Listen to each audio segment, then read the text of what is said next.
Hi, I'm Sam, and I'd like to talk to you a little bit today about plosive sounds when recording audiobooks. So what is a plosive? Well, another word for a plosive is a stop consonant or an oral occlusive, but all it really means is that you're using part of your vocal tract to stop the passage of air from your lungs and through your larynx. And when we do that, you tend to get a little explosion or plosive bit of air pressure coming out of your mouth, which if that then travels into the microphone diaphragm, that can create a distortion effect that is really distracting when your audience is trying to listen to the world you're creating for them when you're narrating an audiobook. So what are the plosive sounds in English? Well, in English we have 6 plosive sounds. We have D, G, and B, and then T, K, and P. And 3 of them, the D, G, and B, D, G, and B, are what we call voiced plosives, and then the T, K, and P, the T, K, and P, are what we call voiceless plosives. And they can all be a problem, but the voiceless ones can be a particular problem, especially when you're saying P or K, so P or K. You can get a big blast of air pressure into the microphone, creates a distortion. We don't want it at all. You can try it for yourself. If you put your hand in front of your face and you say P, you'll be able to feel the air on the back of your hand. Now, we don't want this, so how do we deal with it? Well, there are a few things you can do. One of them, a very easy thing, is to buy one of these. Get yourself what we call a pop shield or a pop filter, and this little circle of plastic here contains a couple of sheets of nylon that disrupt the flow of the air from that plosive to make it softer before it actually hits the microphone, and they're really helpful. If you're just starting out recording audiobooks, you definitely need to get yourself one of these.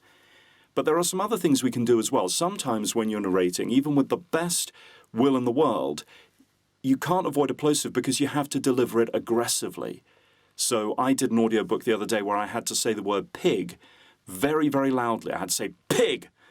Now, if I'm doing that directly into the microphone, even with the pop shield, the pop filter, it's going to make a sound in the microphone. It's going to distort the microphone.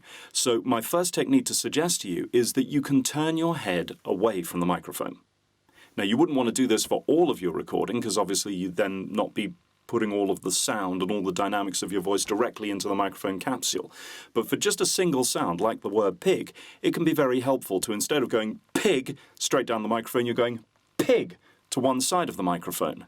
So tilting your head is one method. Pop shield is another.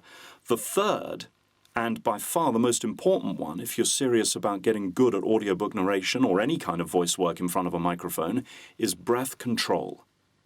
Now, if you're an actor and you're coming to audiobooks from acting, you probably already know quite a bit about breath control. But if you've not come from that background, you definitely need to learn something about it. You need to go find yourself a class or find yourself a teacher who can work with you. I could recommend, for example, Nicola Redman is a fantastic teacher of vocal technique, or Yvonne Morley, one of my favorite people. She is a brilliant, brilliant teacher of vocal technique as well.